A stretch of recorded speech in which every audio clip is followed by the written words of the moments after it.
for antibiotics. Guys, write these down. Number one, we always finish the med to prevent the superinfection. We want to prevent creating any superbugs like C. diff or MRSA.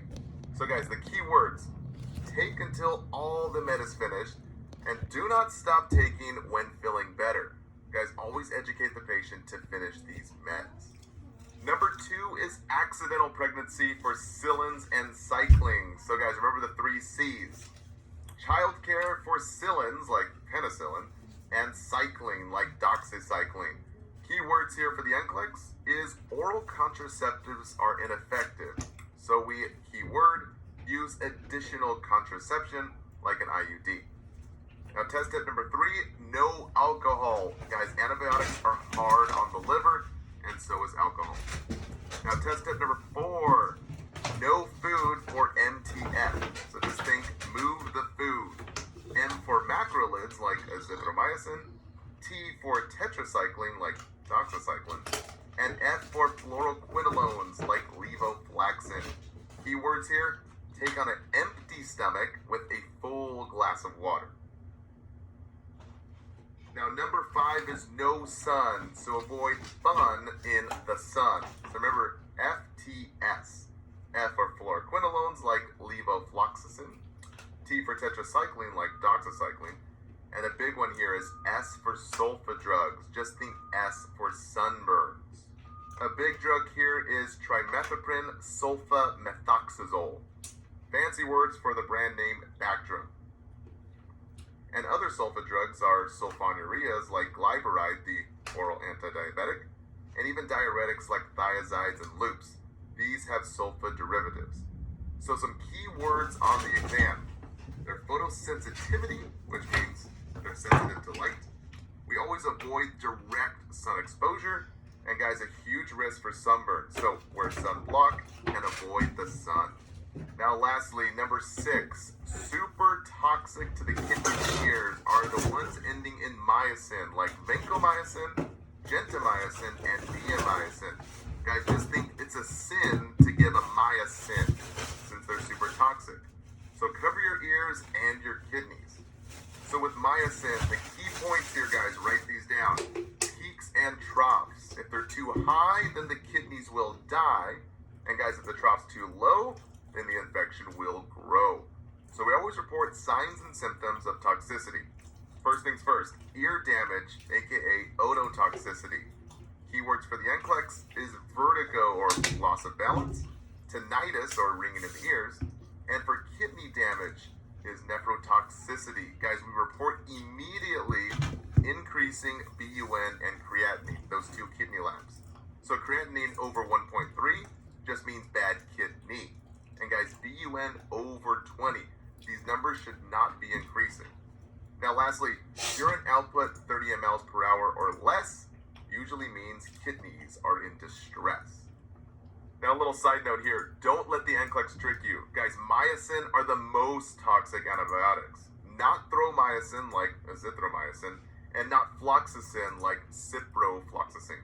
Guys, yes, they end in sin too, but are not myosins. So remember, myosins are the most harmful here.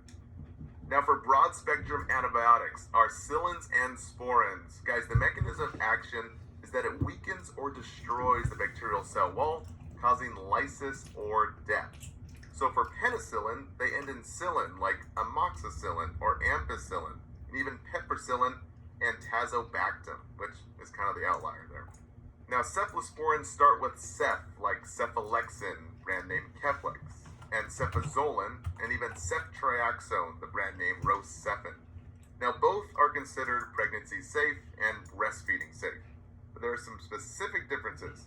For example, penicillin causes accidental pregnancy since it bumps the pill. Again, guys, the key words here are oral contraceptives are ineffective, and use additional contraceptive, like a IUD. And C for cephs can cause C. diff, guys. They do not treat it. Now, this was a common test question on HESI and ATI, asking for the treatment of C. diff. No, guys, cephs do not treat C. diff. So the key point and memory trick here are the 3 C's. C for cross-sensitivity or allergy to both cephs and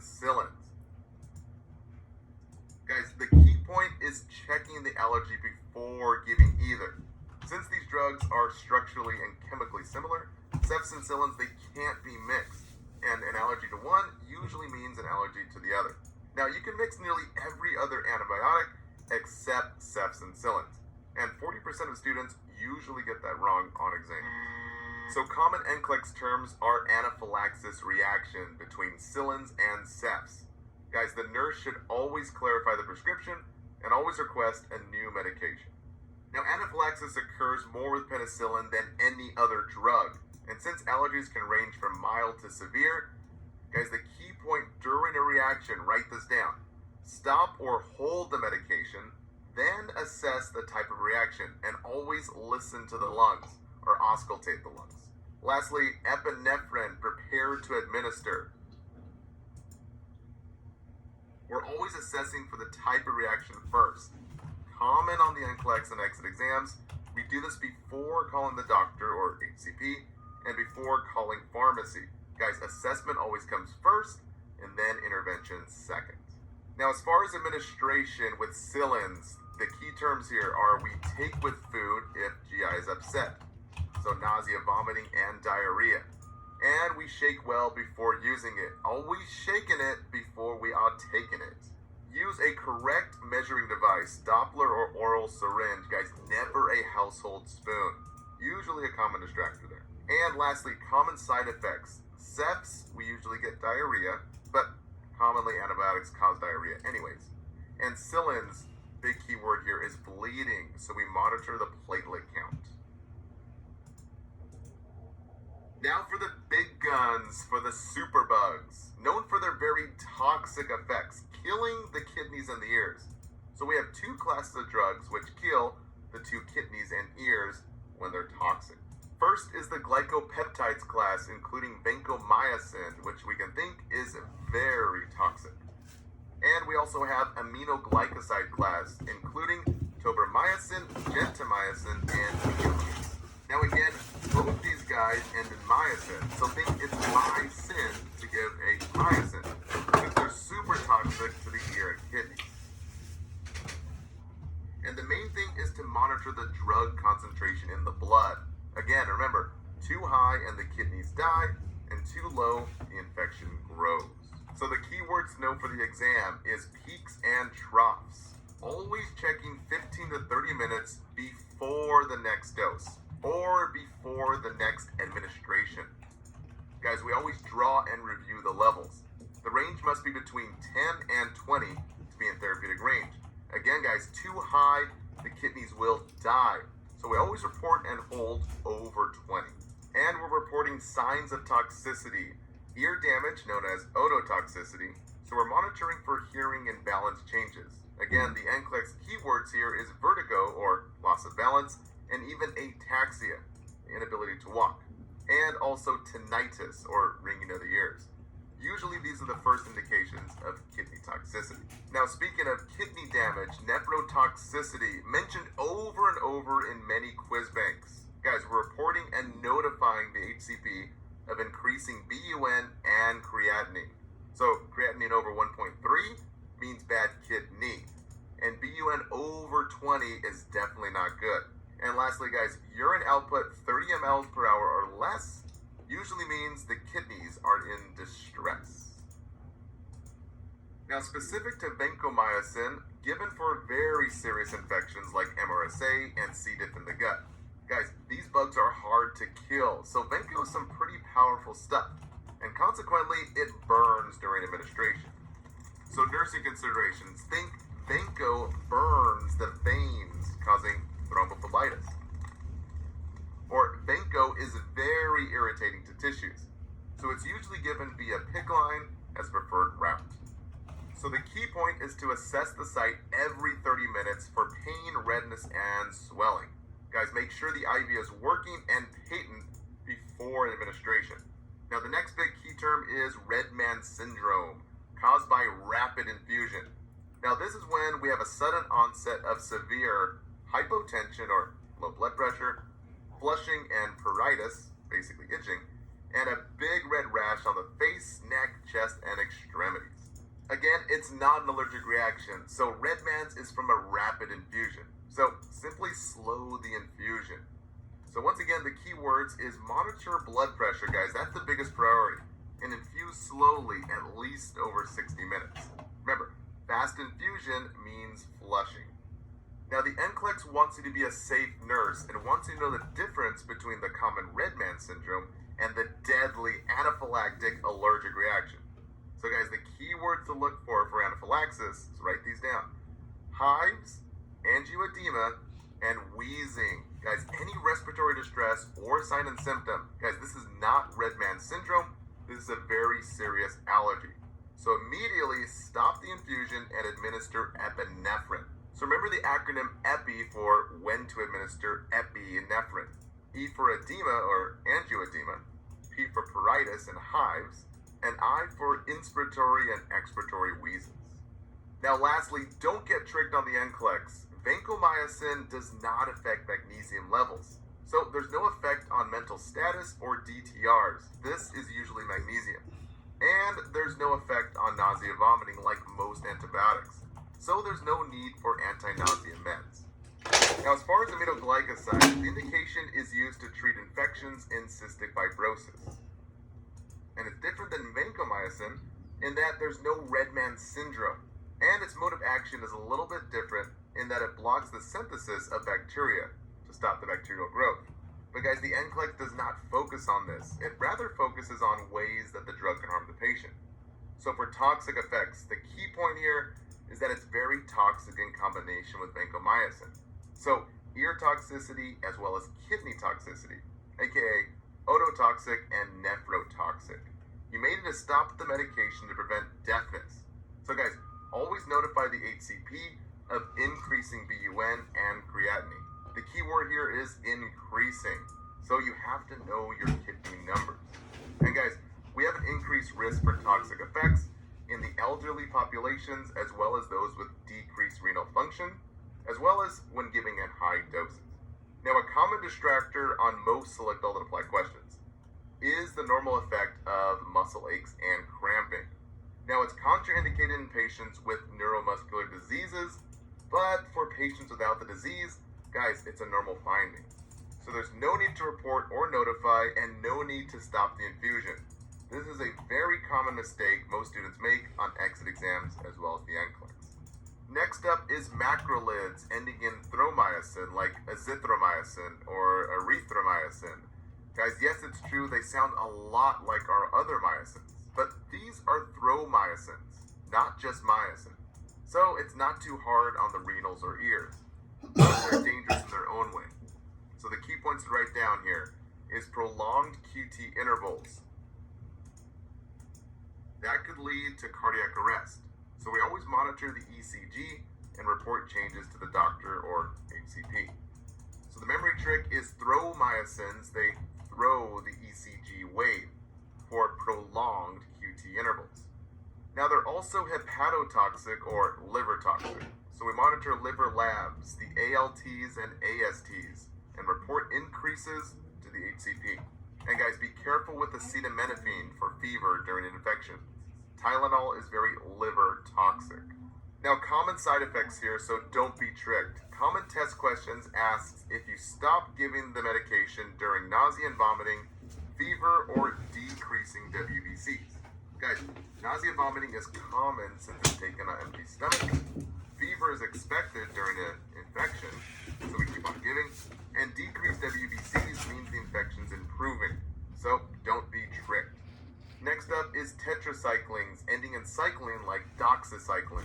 Now the key points for the exam is it's not pregnancy safe, tooth discolorations, as well as sunburn. So we teach patients to wear sunscreen. So the memory trick is thinking of a person that's cycling on a bike. Now cycling is dangerous, so it's not safe for pregnant mothers. You can get bugs in your teeth while cycling on a bike, leading to tooth discoloration. And use sunblock when out cycling around.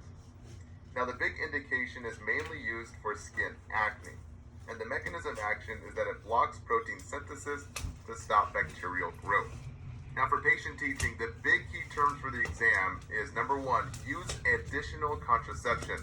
Guys, accidental pregnancies are very common. due to the decreased effectiveness of oral contraceptives. Number 2 is take on an empty stomach for best absorption, not with food, usually 1 to 2 hours before or after meals. Now third, the biggest one here, guys, write this down.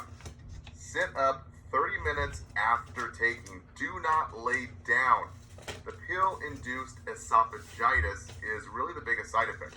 We're talking bad heartburn that can lead to scarring of the esophagus. Guys, that's very dangerous. And number 4, always avoid calcium products which block absorption. Keywords are no dairy, no antacids, and even no iron. Not technically a calcium product, but we also avoid the iron.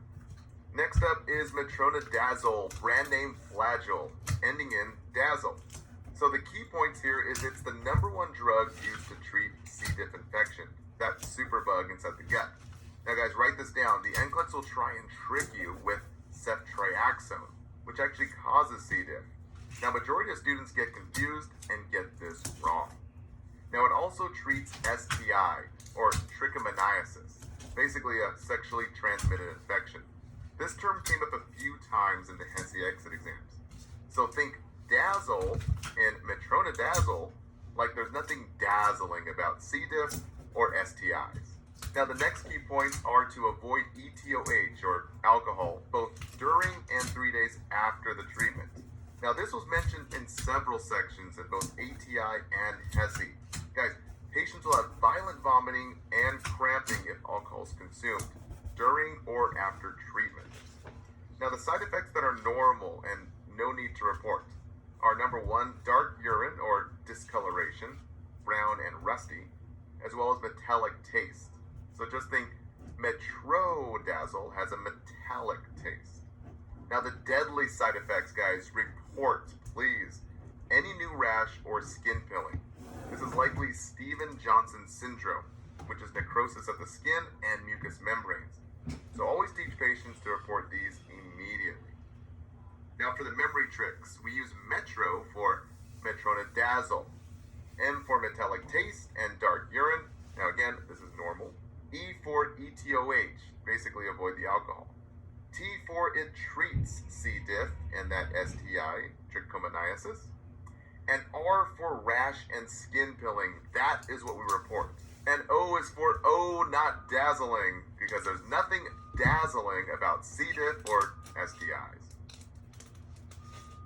Now for the 3 UTI medications. First on the list is sulfonamide antibiotics, or trimethoprim sulfa. Brand name is Bactrim. Now the mechanism of action is it stops folic acid synthesis. So for side effects in teaching, the word sulfa is in the drug, which makes it a sulfa drug. So remember the acronym SULF. S is for sunburn, so we teach patients to use sunblock and avoid the sun. U is for urine crystals and specific gravity that's high, which means the body is dry. Since sulfas really dry out the body and create urine crystals, aka kidney stones, we teach the patients to L, love the water, always drinking 2 to 3 liters per day. And F, folic acid, we have to take daily. Now, contraindications. We have hypersensitivity to sulfa drugs. We always assess for allergies to sulfonylureas, like glyburide, the oral anti-diabetic drug. Now, we saw that one big on the HESI exit exam. So the 2 key points here is if you have a rash on a glyburide, that's a potential allergy to sulfa drugs. And second, it's not pregnancy safe. Next is fluoroquinolones, levo and ciprofloxacin. Brand name is Levaquin, given to pneumonia and UTI patients. So the key point here is to avoid sun, or keyword, direct sun exposure. And also A for Achilles tendon rupture. Now that's a huge test tip right there, guys. Write that down. We teach patients to report new muscle pain, and a big contraindication is tendinitis. So memory trick is floxacin, we call fall oxacin, since you can fall with an Achilles tear. Or flexacin, since it hurts when you flex your calf. Now lastly, nephrotoxicity is rare, so guys, don't get tricked here. Many students want to avoid floxacin when creatinine VUN is high.